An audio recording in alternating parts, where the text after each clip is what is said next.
Hello everyone, welcome back to my another new vlog. This is Fauji Lifestyle. সবাই কি আছেন, কেমন অবস্থায় আছেন? আই হোপ সবাই ভালো আছেন, সুস্থ আছেন। আমিও খুব ভালো আছি, সুস্থ আছি। তো ঘুম থেকে উঠে পড়েছি, উঠে পড়েই আগে নিজে ফ্রেশ হয়েছি, মুখটা ব্রাশ করলাম, নিজে মুখ হাত পাটা ধুলাম ভালো করে, তারপর চুলটা আঁচড়ালাম, তারপরে কিচেনে চলে এলাম। কিচেনে তো আসতেই হবে, তাই না? কিচেনের কাজগুলো, মেয়ের সকাল সকাল টিফিন বানানো, তা মেয়ে কর্নফ্লেক্স খাবে, সেই জন্য প্রথমে মেয়ে দুধটা গরম করে নিই, তারপরে আমি আমার নিজের জন্য চাটা বসাবো। দেখো মেয়ে দুধটা গরম হয়ে যাচ্ছে, এবার চোখোসটা আমি ঢেলে নিলাম, এরপরে গরম দুধটা ওর মধ্যে দিয়ে দেবো, তারপরে মেয়েকে ঘুম থেকে উঠাতে যাবো আর চাটা একদিকে বসিয়ে যাব। চাটাও হবে, মেয়েকে ঘুম থেকে ওঠানো হবে। তো মেয়ে ঘুম থেকে উঠে এসে ডাইনিংয়ে আবার শুয়ে পড়েছে, বারবার তুলাচ্ছি, ওঠো বেটা ওঠো, স্কুল যেতে হবে। তা একটু নাটকিয়ার মতো করছে, মনে করছে মা তো কিছু বলছে না। এরকম আমি 2-3 বার নড়ালাম, চলো বেটা ওঠো। তা একটু মানে কি দেখছে, খুশি খুশি ভাব হয়ে আছে। আর এদিকে মুখটা একবার বাচ্চা তো, সকাল সকাল উঠতেও একটু কষ্ট হচ্ছে। আর প্রতিদিন বকতে কার ভালো লাগে বলো? সকালে উঠে এখনও চা খাইনি, চা না খেয়ে বাচ্চাকে বকতে কারোরই ভাল লাগে না। ডেলি ডেলি একই রুটিন। তো মেয়ে ঘুম থেকে উঠলো বেচারি অনেক কষ্ট করে, এরপরে মেয়েকে আমি ব্রাশ করে দেবো গা। তারপরে মেয়েকে ব্রাশ করে মুখ ধুইয়ে তারপরে মেয়েকে ব্রেকফাস্ট দেবো, মেয়ে খেয়ে নেবে, আমিও চাটা খাবো। তারপরে মেয়ের জন্য আমি রুটি বানাবো। আর তোমরা দেখলেই প্রথমে ভেন্ডি ভেজে দিলাম, কেন কালকেই সন্ধেবেলাতে বাজার থেকে ভেন্ডি নিয়ে এসেছি। বলেছিল মাম্মি আমি ভেন্ডি ভাজা নিয়ে যাব। আমার মেয়ের ভেন্ডি ভাজা পরোটা, ভেন্ডি ভাজা রুটি, ভেন্ডি ভাজা পুরি, এগুলো মানে সব কিছু মানে ময়দার জিনিসের সঙ্গে যদি ভেন্ডি ভাজা থাকে না, ও খুব খুশি হয়। রান্না ভেন্ডি যদি ঝোল করে বানিয়ে দিয়ে খাবে না, কিন্তু তোমার ভাজা ভেন্ডি দারুণ ভালোবাসে খেতে। এখানকার প্রথম মানে খেতো না, এখানকার বাচ্চাদের সঙ্গে দেখে দেখে এখানকার বাচ্চারা টিফিনে নিয়ে যায়, তো এবার তাদের সঙ্গে খেয়ে খেয়ে ওর মানে অভ্যেস হয়ে গেছে ওটা। মানে আলু টালু ভেজে দিলে খাবে, কিন্তু যদি ভেন্ডি ভেজে দেওয়া হয় না, তাহলে পুরোটা ফিনিশ করে আসবে, একটুকুও নষ্ট করে আসবে না। এদিকে কথা বলতে বলতে মেয়ের মুখ ধোয়া কমপ্লিট হয়ে গেছে, আর মেয়ের ব্রেকফাস্টটাও দুধটা একটু ঠান্ডা হয়ে গেছে, আর মেয়েকে আবার দিয়ে দেবো, আর আমি মেয়ের টিফিনটা গুছিয়ে নেবো, তারপরে চা খাবো। গরমের দিনে না এতটাই গরম পড়েছে, কি বলবো বন্ধুরা, কিছু খেতেই ভাল লাগছে না। সকালে মনে হচ্ছে শুধু পানি খেয়ে থাকি, পানি শরবত এসব খেয়ে, ঠান্ডা কিছু গ্লুকন্ডি বা লস্যি এসব বানিয়ে খায়। গরম জিনিস খেতে ভালোই লাগছে না। আজকে আমার হাতে একটু লেগে গিয়েছে। তা মেয়েকে আমি পুরো রুটিটা ভাঁজ করে দিচ্ছি, ফোল্ড করে রেখে দিচ্ছি, মানে টিফিনটা সুন্দর করে সাজিয়ে দিচ্ছি। তা মেয়ে বলছে মা তোমার হাতে কী হয়েছে? আমি বললাম একটু একটু লেগে গেছে। তা একটু কাঁদো কাঁদো ভাব, ওকে কিছু বলা যাবে না, যদি মায়ের কিছু হয় না ওর মানে 2 চোখ দিয়ে পানি চলে আসে।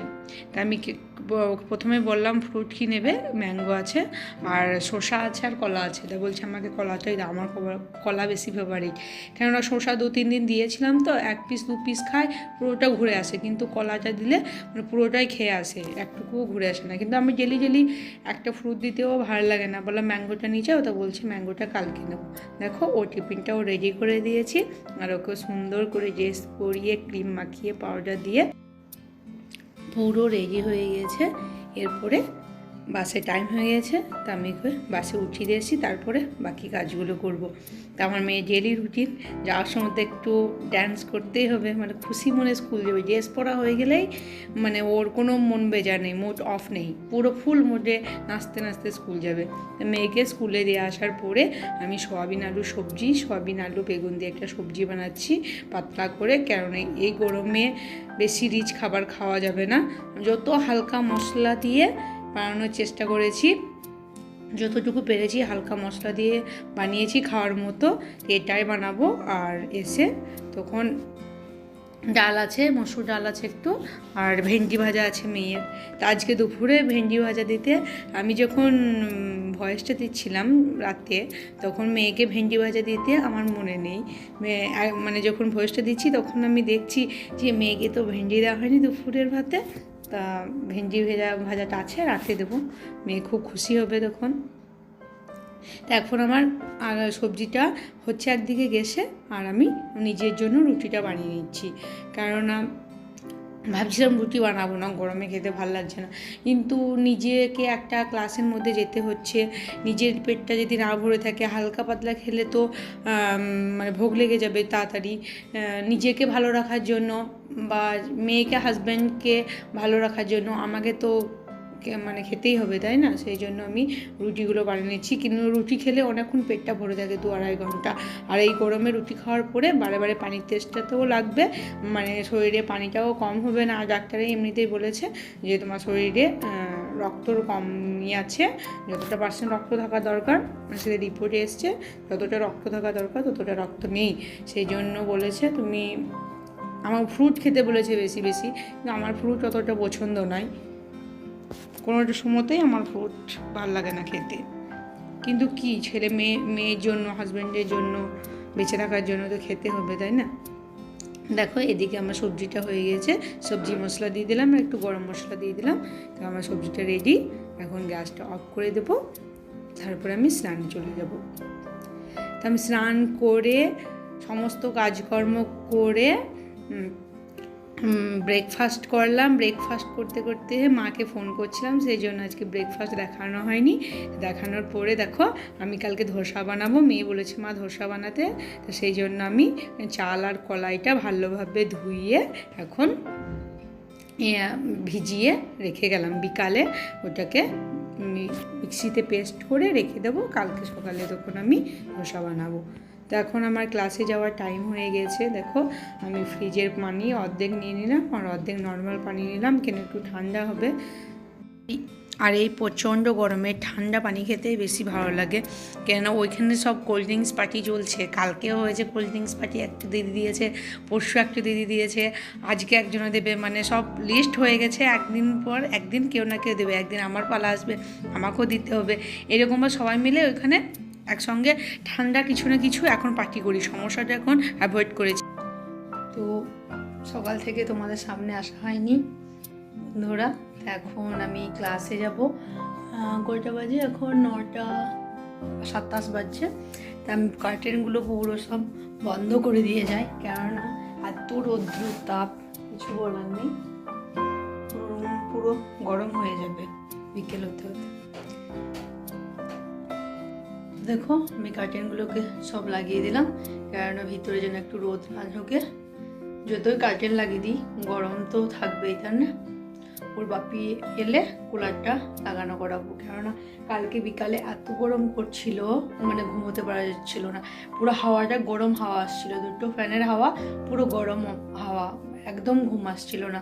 তোর বাপি এলে ইমিডিয়েটলি আগে কুলারটাকে লাগানো করাবো।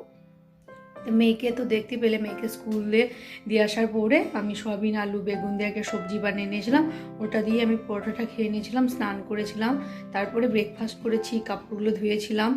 তারপরে মেয়ে জুতোটা কালকে হোয়াইট শুজ পরতে হবে, সেই জন্য হোয়াইট শুজটা কালকে ধুয়ে দিয়েছি। ধুয়ে দেওয়ার পরে আমি সব কিছু রোদে মেলে দিয়ে ঠিকঠাক করে এখন ক্লাসে যাব। টাইম হয়ে গেছে 9:30 বেজে গেছে। আমি 5 মিনিট মতো পর বেরোবো, তোমাদের সঙ্গে আবার গিয়ে কথা হচ্ছে। এই রোদ গরমে সবাই কেমন আছো কমেন্ট করে জানিও, ভালো আছো না খারাপ আছো। আশা করি সবাই এই গরমে অস্বস্তিকর ব্যাপার, হ্যাঁ সবাই খারাপ আছো, ভালো কেউ বলবে না গরমে, কেউ বলবে যে আমি ভালো আছি। ঠিক আছে বন্ধুরা, তোমাদের সঙ্গে আবার পরে দেখা হবে। তো ক্লাস থেকে চলে এলাম, মেয়েকে নিলাম, ডেলিকার রুটিন। মেয়েকে নিয়ে এসে বললাম মেয়েকে ড্রেস চেঞ্জ করে দিই, এত গরম, এসে ফ্যানটা চালিয়ে দিয়েছি প্রথমে। মেয়ে নিচের স্কার্টটা চেঞ্জ করলো, উপরটা চেঞ্জ করলো না। এসে যে অ্যাক্টিভিটিটা করিয়েছে আজকে ম্যাম, সেটাকে আমাকে এসে ডুপ্লিকেট করে এখনই দেখাতে হবে, মানে বিকালে দেখালে আর হবে না। তো আমি নিজে ফ্রেশ হয়ে নিই, তারপরে ফটাফট রান্না বসাই, কেন খেতে হবে। তো আমার রান্না রেডি হয়ে গেছে। নিজের জন্য একটু মিক্স ভেজ রাইস বানালাম, ডিমের ভুজিয়া করে, জিরে, তারপরে ক্যাপসিকাম, কাঁচা লঙ্কা ওইসব দিয়ে, আর সয়াবিন আলু তরকারি করেছি, আর মসুর ডাল ছিল, আর আমি চাটনি নিয়েছি। আর মেয়েকে একটু ডিম পোচ করে দিচ্ছি, কারণ আমি ডিমের ভুজিয়া করেছি, আবার ডিম পোচ, কারণ এত গরমে 2-3টে ডিম খাওয়া ভালো নয় নিজের শরীরের পক্ষে, তখন শরীর খারাপ করবে। আর হাজব্যান্ড নেই, কে দেখবে? আমরা এখন লাঞ্চটা করে নিই মা মেয়েতে, কেননা প্রচণ্ড খিদে লেগেছে। কখন খেয়েছি বাড়িতে 9টা 9:30 সময় তো খেয়েছি, খিদে তো লাগবেই। একবার শুধু কোল্ড ড্রিঙ্কস খেয়েছি। লাঞ্চ করার পর আমরা মা মেয়েতে ঘুমিয়ে পড়েছিলাম। মোটামুটি 1 ঘন্টা 45 মিনিটের মতো ঘুমিয়েছিলাম। তারপরে ঘুম থেকে উঠে ফ্রেশ হয়ে যে কাপড়গুলো কাচা হয়েছিল আজকে সেগুলোকে সব ফোল্ড করে আলমিরার মধ্যে রাখলাম। মেয়ে ড্রেসটা পেশ করলাম। তারপরে হাজব্যান্ডের ফোন আসছে যে বাড়ি আসছি, চা করো। আমি বললাম ভালোই হলো, বাড়ি আসছে যখন। আগেই বলেছিল বাড়ি যাচ্ছি, কিন্তু কটার সময় পৌঁছাবে সেটা বলেনি, রাস্তাঘাটে জ্যাম তো। তা হাজব্যান্ড বাড়ি চলে এসছে আর সঙ্গে দুধও নিয়ে এসছে। হাজব্যান্ডকেও চা করে দিলাম, সাথে একটা ভাইয়া এসেছিলো তাকেও চা করে দিলাম, খেলো। আর আমিও খেয়ে নিলাম সঙ্গে। এরপরে যে আমি ধোসা বানাবো কালকে, সেইগুলো দেখো চালটা ভিজিয়ে রেখেছিলাম সকালে, এখন ফুললে চাল আর ডাল কতগুলো হয়ে গেছে। তো এটাকে আমি একবার পানিটুকু অনেকটা বেশি আছে, তা পানিটুকু আমি একটু গেলে দিই, তারপরে এটাকে পেস্ট বানিয়ে নেব। তো এখন আমি জারের মধ্যে পরিমাণ মতো নিয়ে নিই, তারপরে পরিমাণ মতো পানি মিক্স করে আমি পেস্ট বানিয়ে নেবো একটা থিক পেস্ট বানিয়ে নেব, কেননা বেশি পানি দেব না, কেননা অন্যদিন ধোসা বানাবো, ইডলিও বানাবো, সেই জন্য থিক পেস্ট করলে ধোসা বানানোর সময় হালকা একটু পানি অ্যাড করলে তোমার হয়ে যাবে। আর যদি পাতলা পেস্ট বানাই তাহলে যেদিন ধোসা বানাবো, ইডলি বানাবো, সেদিন ইডলিটা ভালো হবে না। তো এখন দেখো আমার পেস্টটা কত মুদলি, প্রথমকার পেস্টটা একটু পাতলা হয়ে গিয়েছে, তারপরের পেস্টটা আমি চেষ্টা করেছিলাম বেশি পরিমাণ পানি দেবো না, তা বেশি পরিমাণ পানি না দিয়ে আমার দেখো পেস্টটা ঠিক হয়েছে। তো জিনিসটা সুন্দর হবে। দুটো জিনিস বানাতে গেলে মানে পরিমাণ মতো সব কিছু রাখলে জিনিসগুলো ভালো হয়। খাওয়া দাওয়া কমপ্লিট হয়ে গেল, এরপরে ওয়াকিং করতে যাবো বা আমি ওর বাপি। মেয়ে যাবো না বলছে, দেখি মেয়ে যদি যায় মেয়েকে নিয়ে যাবো। তো আজকের ভিডিওটা এখানেই এন্ড করছি। যদি তোমাদের ভালো লেগে থাকে তো ছেড়ে যাওয়ার আগে like, comment, share and subscribe করো। তো তখন সবাই ভালো থেকো, সেফটি থেকো, সুস্থ থেকো। দেখা হচ্ছে কাল একটা নতুন ভিডিওর সঙ্গে। Bye bye, good night.